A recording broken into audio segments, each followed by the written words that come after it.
1,80,000 രൂപയോളം ചിലവാക്കി modification work മാത്രം ചെയ്തിട്ടുള്ള ഒരു CBR 250R ആണ് ഇത് ഈ ഇരിക്കുന്നത്.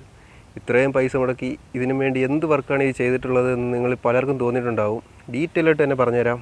പുതിയൊരു വീഡിയോയിലേക്ക് എല്ലാവർക്കും സ്വാഗതം. അപ്പോൾ ഇന്നത്തെ നമ്മുടെ ഈ വീഡിയോ എന്ന് പറയുന്നത് ഇവൻ്റെ ഈ വണ്ടിയിൽ ചെയ്തിരിക്കുന്ന മോഡിഫിക്കേഷൻ വർക്ക്സിനെ പറ്റിയിട്ടാണ്. ഇതിൽ എന്തൊക്കെ മോഡ്സ് ആഡ് ചെയ്തിട്ടുണ്ട്, എവിടെയൊക്കെയാണ് പൈസ ചിലവാക്കിയിട്ടുള്ളത്, ഓരോന്നിനും എത്ര രൂപ വെച്ച് ചിലവാക്കിയിട്ടുണ്ട് എന്നുള്ളതെല്ലാം വളരെ വ്യക്തമായി തന്നെ ഈ വീഡിയോയിൽ പറയുന്നതായിരിക്കും. അപ്പോൾ വീഡിയോ സ്കിപ്പ് ചെയ്യാതെ ഫുള്ളായിട്ട് കാണാൻ ശ്രമിക്കുക. ഇവൻ്റെ വീഡിയോ ഒരു 3 പാർട്ടായിട്ടാണ് ഞാൻ ചെയ്യാൻ ഉദ്ദേശിക്കുന്നത്. ആദ്യത്തെ വീഡിയോ, അതായത് ഈ വീഡിയോ ഇവൻ്റെ മോഡിഫിക്കേഷൻ ചെയ്തിട്ടുള്ള കാര്യങ്ങളും, രണ്ടാമത്തെ പാർട്ട് ഇവൻ്റെ മൈലേജ് ടെസ്റ്റ്, അതായത് മോഡിഫിക്കേഷന് ശേഷം എന്ത് മൈലേജ് നമുക്ക് കിട്ടുന്നുണ്ട് എന്നുള്ളൊരു ടെസ്റ്റും, പിന്നീട് ഇവൻ്റെ പെർഫോമൻസിനെ പറ്റിയിട്ടൊരു വീഡിയോ ഒന്നും മിസ്സാവാതിരിക്കാൻ വേണ്ടി നിങ്ങൾ ചാനൽ സബ്സ്ക്രൈബ് ചെയ്ത് വെച്ചാൽ. അപ്പോൾ നമുക്ക് നമ്മുടെ വീഡിയോയിലേക്ക് പോകാം. നമുക്കത് ഈ ഫ്രണ്ടിൽ നിന്ന് തന്നെ തുടങ്ങാം. ഈ കാണുന്ന വൈസർ ഇത് നമുക്ക് ഇന്ത്യയിൽ കിട്ടാനില്ല ഇപ്പോൾ, കാരണം അലി എക്സ്പ്രസ് ഇന്ത്യയിൽ ബാൻ ചെയ്തിരിക്കുന്നതുകൊണ്ട് ഞാനിത് ഒമാനിൽ നിന്ന് അലി എക്സ്പ്രസ്സിൽ നിന്ന് വാങ്ങിയിട്ട് വന്ന ഒരു സാധനമാണ്. ഏകദേശം 1800 രൂപയോളം നമ്മുടെ നാട്ടിലെ പൈസയായിട്ട് കൺവേർട്ട് ചെയ്ത് നോക്കുമ്പോൾ ഇതിന് വരുന്നുണ്ട്. പിന്നെ മിറേഴ്സ് നോക്കുകയാണെങ്കിൽ നമ്മുടെ CX-10R മിറേഴ്സാണ്, റെപ്ലിക്കയാണ്. 2100 രൂപയോളമേ ഇതിന് വരുന്നുള്ളൂ. പിന്നെ ഹെഡ് ലാംപ്സ് നോക്കുകയാണെങ്കിൽ LED ഹെഡ് ലാംപ്സാണ്, ഒരു 7500 രൂപയോളം വരുന്നുണ്ട് അതിന്. പിന്നെ ഇതിനെപ്പറ്റി പറഞ്ഞേ പറ്റൂ, കാരണം ഒരുപാട് പേർക്ക് ഇഷ്ടപ്പെട്ടു ഈ വിംഗ്ലെറ്റ്. ഇത് കൊട്ടാരക്കരയിലെ M24-ൽ അവർ കസ്റ്റം മെയ്ഡായിട്ട് ചെയ്ത് തന്ന സാധനമാണ്. എനിക്ക് തോന്നുന്നു ഇത്രയും മാച്ചിങ് ആയിട്ടൊരു വിംഗ്ലെറ്റ് ഇതുവരെ ഒരു CBR-ന് വേറെ ആരും ചെയ്തിട്ടുണ്ടാവില്ല. അതുകൊണ്ട് തന്നെ ഇതിനെ ഭയങ്കര ഫാൻസാണ്. ഒരുപാട് പേര് ചോദിച്ചു ചെയ്ത് കൊടുക്കാൻ പറ്റുമോ എന്നൊക്കെ. ഞാൻ M24-ൽ കോൺടാക്ട് ചെയ്യാൻ പറഞ്ഞിട്ടുണ്ട്. ഈ കസ്റ്റം ഫൈബർ ചെയ്തതിൻ്റെ റേറ്റും അതുപോലെ തന്നെ പെയിൻറ്റിങ്ങിൻ്റെ റേറ്റും കാര്യങ്ങളൊക്കെ M24-ൻ്റെ ഒരു ബില്ലായിട്ടാണ് വന്നത്. അത് ഒരുമിച്ചൊരു റേറ്റാണ്. അതുകൊണ്ടാണ് ഞാൻ ഇതിൻ്റെ റേറ്റ് പറയാത്തത്. വീഡിയോ അവസാനിക്കുന്നതിന് മുമ്പ് എന്തായാലും അത് ഞാൻ പറയും. പിന്നെ നമുക്ക് നോക്കുകയാണെങ്കിൽ നമ്മുടെ ഡബിൾ ഡിസ്ക് ചെയ്തിട്ടുണ്ട്. ഈ സൈഡിൽ മാത്രമല്ല, നമുക്ക് അപ്പുറത്തെ സൈഡ് കൂടെ കാണിച്ചു തരാം. 2 സൈഡിലും ഡിസ്ക് ഉണ്ട്. മഹീന്ദ്ര മോജോയുടെ ഡിസ്ക്കാണ് നമ്മൾ ഉപയോഗിച്ചിരിക്കുന്നത്. എനിക്ക് തോന്നുന്നു ഇപ്പോൾ കാണാൻ കൊള്ളാവുന്നൊരു ഡിസ്ക് അതാണെന്ന് തോന്നുന്നു. അതുകൊണ്ടാണ് അത് തന്നെ വെച്ചത്. പിന്നെ നമ്മുടെ USD ഫോർക്ക് എടുത്തിട്ടുണ്ട്. KTM-ൻ്റെ USD ഫോർക്സ് ആണ്. പിന്നെ ഈ മഡ് നോക്കുകയാണെങ്കിൽ ഒരു RC-യുടെ മഡാണിത്. RC-യുടെ മഡ് നമ്മളെടുത്തിട്ട് ചെറിയ കസ്റ്റമർക്കൊക്കെ ചെയ്തിട്ടുണ്ട്. ഡുക്കാട്ടി പാനികാലെ പോലെ ചെറിയൊരു ഹോളൊക്കെ കൊടുത്ത് അങ്ങനെ ചെയ്തെടുത്തതാണ്. ചെറിയ കസ്റ്റമർക്കും കൂടി അത് ചെയ്തിട്ടുണ്ട്. ഈ അലോയ് നോക്കുകയാണെങ്കിൽ KTM-ൻ്റെ അലോയാണ്. ഫ്രണ്ട് ടയർ പിരല്ലി സൂപ്പർ കോഴ്സാണ് കിടക്കുന്നത്. 120 സൈസാണ് വരുന്നത്. അത്യാവശ്യം നല്ലൊരു ടയറാണ്, കാരണം മഴയത്തായാലും ശരി അല്ലാതെ ആണെങ്കിലും ശരി നല്ല ഗ്രിപ്പും കാര്യങ്ങളൊക്കെ ഉണ്ട്. ബ്രേക്കിങ്ങും ഒക്കെ നല്ല പക്കയാണ്. ഈ കാണുന്ന ഹാൻഡിൽ ഗ്രിപ്പും ഈ മാസ്റ്റർ സിലിണ്ടറും ബ്രേക്കും, ഹൈഡ്രോളിക് ബ്രേക്കും ഹൈഡ്രോളിക് ക്ലച്ചും ആയിരുന്നു. ഇത് ഞാൻ ഒമാനിൽ നിന്ന് വാങ്ങിയിട്ട് വന്നതാണ്. ക്ലച്ചിൻ്റെ ഒരു സുഖം, അതായത് CBR-ൻ്റെ ആ ഒരു സുഖം പോയി കഴിഞ്ഞപ്പോൾ ഞാനത് ഹൈഡ്രോളിക് എന്നുള്ളത് മാറ്റി നോർമൽ ക്ലച്ച് ആക്കിയിട്ടുണ്ട്. ഹൈഡ്രോളിക് ക്ലച്ചിനെക്കാട്ടി ഭയങ്കര സ്മൂത്താണ് നമ്മുടെ CBR-ന് വരുന്ന നോർമൽ ക്ലച്ച് എന്ന് പറയുന്നത്. കാണാനൊരു വെറൈറ്റിയൊക്കെ തോന്നുന്നുണ്ട്. അങ്ങനെ ഒരു ഭംഗി തോന്നിയതുകൊണ്ടാണ് ഞാനിത് വാങ്ങിയിട്ട് വന്നത്. ഇതിന് ഏകദേശം ഒരു 12 രൂപയോളമായി.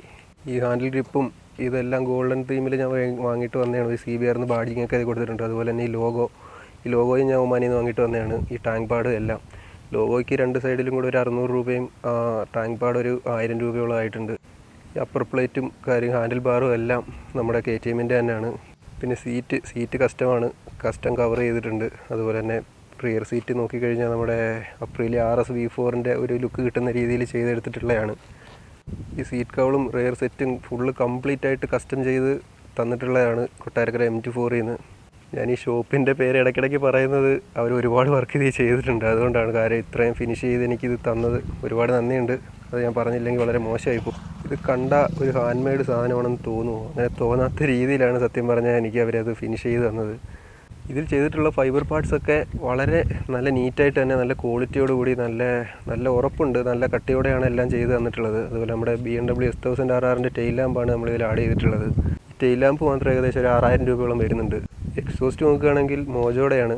ഇതിൻ്റെ DB കില്ലർ ഉൾപ്പെടെ ഒരു 9000 രൂപയോളമായിട്ടുണ്ട് അതിന്. പിന്നെ നമ്മുടെ ബെൻഡ് പൈപ്പ് അത് M24-ൽ തന്നെ ചെയ്തതാണ്. ഫുഡ് പെക്സ് നോക്കുകയാണെങ്കിൽ നമ്മുടെ അരാഷിയുടെ റേസിംഗ് ഫുഡ് പെക്സ് ആണിത്. ഏകദേശം 11,000 രൂപയോളം ഇതിന് മാത്രം വില വരുന്നുണ്ട്. പിന്നെ ഈ സാധനം, ഇത് M24-കാർ ഒരുപാട് കഷ്ടപ്പെട്ട് നല്ല ടൈം എടുത്ത് പണിഞ്ഞ് തന്ന ഒരു സിംഗാമാണിത്. നമ്മുടെ സ്റ്റോക്ക് സിംഗാമിൽ തന്നെ ഒരു കവർ പോലെ ചെയ്തെടുത്തിട്ടുള്ളതാണ്. ഫൈബർ വർക്കാണ് ചെയ്തിരിക്കുന്നത്. പക്ഷേ കണ്ട അങ്ങനെ തോന്നാത്ത രീതിയിൽ തന്നെ അവരെനിക്കത് ക്ലിയർ ചെയ്ത് തന്നു. പിന്നെ നമ്മുടെ അണ്ടർബെല്ലി, ഒരു നല്ലൊരു ലോങ് അണ്ടർബെല്ലിയാണ് നമ്മളിതിൽ കൊടുത്തിട്ടുള്ളത്. വണ്ടിയുടെ ആ ഒരു ലുക്ക് അത്രയും കിട്ടാൻ വേണ്ടിയിട്ടാണ് നമ്മൾ ഇത്ര നീട്ടി കൊടുത്തിട്ടുള്ളത്. സ്റ്റോക്ക് അണ്ടർബെല്ലി വെച്ച് നോക്കുമ്പോൾ നല്ല വലിയൊരു അണ്ടർബെല്ലിയാണിത്. എന്തായാലും അണ്ടർബെല്ലിയുടെ ഗിയറിൻ്റെ സൈഡ് വരുന്ന ആ ഒരു ഭാഗം കൂടി ഒന്ന് കാണിച്ചു തരാം. കാണാൻ വലിയ വൃത്തികേടൊന്നും ഇല്ലാത്ത രീതിയിൽ തന്നെ 2 സൈഡും ഫിനിഷ് ആയിട്ടുണ്ടെന്നാണ് എൻ്റെ ഒരു വിശ്വാസം. എനിക്കിഷ്ടപ്പെട്ടു. എൻജിന് ഒരു സെപ്പറേറ്റ് കളർ കൊടുത്തിട്ടുണ്ട്. അതുപോലെ തന്നെ നമ്മുടെ M24ൻ്റെ ഒരു ലോഗോ ഇവിടെ കൊടുത്തിട്ടുണ്ട്. അണ്ടർബെല്ലി പോലെ തന്നെ സിംഗാമും ഈ സൈഡിൽ നിന്ന് കാണാനും വളരെ നീറ്റായിട്ട് തന്നെയാണ് ചെയ്തിരിക്കുന്നത്. പിന്നെ മെയിനായിട്ട് പറയാനുള്ള മറ്റൊരു ഐറ്റം, ഇതിൽ അധികം ആരും ശ്രദ്ധിക്കാതെ പോകുന്നൊരു സാധനമാണിത്. ഇത് എക്സ് റിങ് വരുന്നൊരു ചെയിനാണ്. അതായത് ട്രാക്കിലൊക്കെ യൂസ് ചെയ്യുന്ന, അധികം ഹീറ്റാവില്ല, പെട്ടെന്ന് ലൂസാവില്ല. അതുപോലെ തന്നെ ലൂബൊക്കെ ഒരുപാട് ലാസ്റ്റ് ചെയ്യും. അതുപോലെ തന്നെ ഈ പോക്കറ്റ് എന്ന് പറയുന്നത് 42 ടീത്തിൻ്റെ ഒരു കസ്റ്റമാണ്. ചെയിനിനൊരു 6000 രൂപയും പോക്കറ്റിന് 3800 രൂപയോളം വില വരുന്നുണ്ട് അതിന് മാത്രം. ഇത്രയും കണ്ടപ്പോൾ ഈ വണ്ടിയിൽ എവിടെയൊക്കെയാണ് പൈസ ചിലവായിട്ടുള്ളതെന്ന് നിങ്ങൾക്ക് മനസ്സിലായിട്ടുണ്ടാകുമെന്ന് ഞാൻ വിചാരിക്കുന്നു.